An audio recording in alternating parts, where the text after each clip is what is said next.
I have led the Ash Wardens for 19 years, and I had never seen them run. We ran that morning, out of the verdant ward, past the broken glasshouse doors, our lance cylinders still venting steam into the cold. Behind us the ward roared, not burned, roared, the way a bank of thorn vine roars when you cut it and it decides to answer. 3 of my best men had gone in with fire meant to clear a path to the Dowager's memorial stone. They came out with their armor smoking and their nerve gone, and the ward was worse than before. Vines thick as my wrist dragging themselves across the fountain court, black-green and furious, closer to the palace gates than they had been the week before. The Dowager had grown that garden herself, decades back, when the capital was still gray rock and dust, and the old ecologists said nothing would ever root there again. She had spent the last years of her own life woven into it. Some old, patient biocraft none of us in the guard understood. Her signature folded into every root the way a mother's voice is folded into a lullaby a child never forgets. When she died in the spring, the ward did not wilt. It grew. It grew wrong, hungry, grasping, striking at anyone who came near the memorial stone with anything that looked like a weapon, and lately at anyone who came near at all. The court said the ward had gone mad with grief. Provost Kess, our chief alchemist, said it had lost its calibration, and no longer recognized the royal bloodline it was built to answer to. Young Queen Aveline, not yet a season into her crown, believed something crueler and quieter, that the garden itself had judged her unworthy of her grandmother's place, and turned savage rather than accept her. She did not say this at council. She did not have to. I saw it in the way she stood apart from her own ministers, in the way she flinched, once, when a vine shadow crossed the window, as though she expected it to come for her specifically. Nobody moved to comfort a queen. It is not done. So nobody did. 3 more assaults failed that month. Flame only enraged the ward. We learned that expensively. Kess tried old growth suppressant compounds pumped through the irrigation stone. The vines drank it and grew thicker, as if daring us to try harder. The court gardeners, the ones who had trained under the Dowager herself, would not go near it at all after the second week. Every method we had, every trained hand in the empire, failed against a garden. Nobody thought to ask the cook. Morel Hask had worked the palace kitchens for 31 years, since she was a girl scrubbing pots for coin. She was no one's idea of a solution. A heavy-set human woman in her late 50s, with flour on her sleeves and a bad knee, who spoke to the scullery boys the same flat, kind way she spoke to visiting dignitaries, which is to say she barely noticed the difference. I knew her only because the guard ate what she cooked. I did not know, until the steward complained of it to me directly, that she had spent every evening of the Dowager's last decade carrying kitchen scraps out to the garden wall and humming to it while she worked. Some tuneless, unremarkable thing her own grandmother used to hum over a wash basin. The Dowager had liked it apparently, had asked for it some nights when the pain got bad. Nobody had thought this worth reporting. Why would they? It was only a cook, humming to plants, the way old women hum to anything. The steward had ordered her to stop going near the ward once it turned wild. She had stopped going during daylight, when he could see her. She had not stopped. I caught her at it myself, on the 9th night after the 3rd failed assault, half a season into the trouble. I went to the fountain court to check the new perimeter stakes and found her sitting on an overturned crate just outside the reach of the vines, a bucket of onion ends and stale bread at her feet, humming under her breath in a voice like a kettle just starting to think about boiling. The vines nearest her were not moving. Not calm exactly, but not reaching either, just still, the way a dog goes still when it recognizes a step on the porch.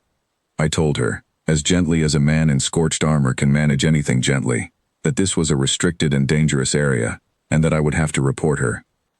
"Report away, Captain," she said, not looking up. "I've been feeding this garden bread crusts since before you had your rank. It never once tried to eat me." "It's not the same garden," I said. "It's the same garden," she said. "It's just grieving, same as anybody." She nodded toward the memorial stone, half swallowed now in black-green thorn. "You don't put out a grieving thing's fire with more fire. You sit with it, till it remembers you're not the thing it's afraid of." I should have made her leave. I did not. I stayed, out of some old soldier's instinct that told me I was watching something true happen, even if I could not have said what. She went back the next night, and the next. She did not sneak. She simply went, at the same hour, with the same bucket, humming the same graceless tune, laying scraps at the roots the way she had for 30 years, and slowly, over 8 or 9 such evenings, no ceremony to any of it, the vines nearest the fountain court stopped reaching for the guard patrols. They still would not let a flame lance within 30 paces, but they let Morel Hask sit on her crate and hum. I brought the queen to see it myself, near the end, because I did not know how else to make my report.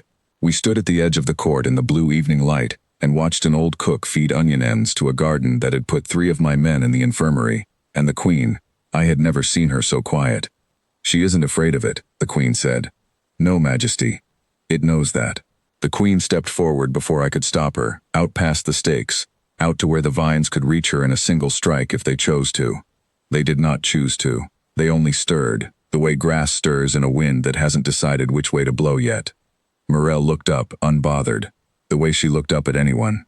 "Evening, Majesty. Mind the bucket." The queen sat down on the cold stone beside her, in a gown no one had ever let touch fountain court dust, and after a moment, quietly, badly, she began humming along to a tune she had never heard before that night, and somehow already half knew, the way you half know a song your own grandmother sang before you were old enough to remember learning it. The vines went still around them both, truly still, for the first time since spring. I will not pretend I understand the biocraft of it, even now. Kess has theories about resonance and inherited signature that I do not have the schooling to judge. What I know is what I saw, a cook who had never stopped treating a dying garden like a person, and a young queen who had never once been treated like anything but a title to be measured against a dead woman's shadow. And between the two of them, sitting on cold stone with a bucket of onion ends, something that 3 seasons of fire and every trained hand in the empire could not do. The ward did not go tame. It is still wild, still strange, still not a place for lance corps or council business, but it is quiet now, and it lets the queen walk its paths at evening, and it lets Morel Hask in with her bucket whenever she pleases, restricted area or not. I stopped reporting it, and no one asked me why. Queen Aveline offered her a title. Morel turned it down flat, said she had a kitchen to run and a granddaughter to teach knife work to, and no use for a title that would only put a wall of ceremony between her and the ordinary work she was good at. The queen did not push. She asked instead, humbly, if she might take her evening meal in the kitchen some nights, off the record, where the flour is and the scullery boys are loud and nobody measures her against anyone. Morel said that was fine, so long as the queen washed her own bowl after. They renamed the garden that autumn, quietly, no ceremony, the way the whole thing had happened, not for the Dowager, for the cook who never stopped humming to it. Morel says she finds that faintly ridiculous. She still goes out every evening with her bucket, same hour, same tune, same flat, unimpressed kindness, whether anyone is watching her or not. I watch her sometimes, from the guardhouse window. I have led the ash wardens for 19 years. I have never once seen a flame lance do what an old woman with a bucket of onion ends did on an ordinary Tuesday, humming a song her grandmother taught her, to a garden that only ever wanted someone to sit with it and mean it.